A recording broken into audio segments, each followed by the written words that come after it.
Middle east में बढ़ते तनाव के बीच भारत के लिए एक राहत भरी खबर आई है।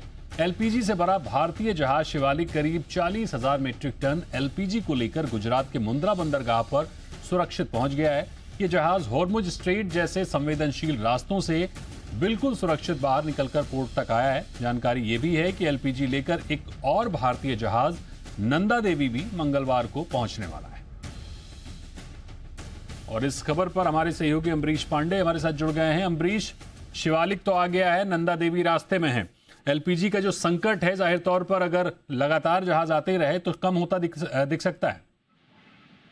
देखिए, पहली बात तो ये कि घरेलू प्रोडक्शन बढ़ रहा है। अगर हम 5 तारीख की तुलना करें तो 5 तारीख की तुलना में आज का जो घरेलू प्रोडक्शन का स्टॉक है वो लगभग 38% है, यानी कि कल 5 तारीख से 38% ज्यादा। तो घरेलू प्रोडक्शन बढ़ाया जा रहा है। दूसरा, जो सरकार ने कर्टेलमेंट की थी उसका एक असर है। तीसरा, होर्डिंग पे जो कार्रवाई हुई उसका असर है। और ये जो स्टॉक आना या फिर ये कहें कि जहाजों का आना हॉर्मुज से स्टार्ट हो जाना, और दूसरा कि लगातार भारत ईरान से बातचीत कर रहा है कि भारत के लिए जो जहाज आ रहे हैं, इंडियन फ्लैग वेसल्स जो हैं, उनको एक सेफ पैसेज दिया जाए। इसको लेके जो लगातार बातचीत चल रही है उसका असर हम कह सकते हैं कि आने वाले दिनों में हमको अच्छी खबरें कम से कम गैस और एलपीजी के मामले में या फिर एलएनजी के मामले में हमको देखने को मिल सकती हैं।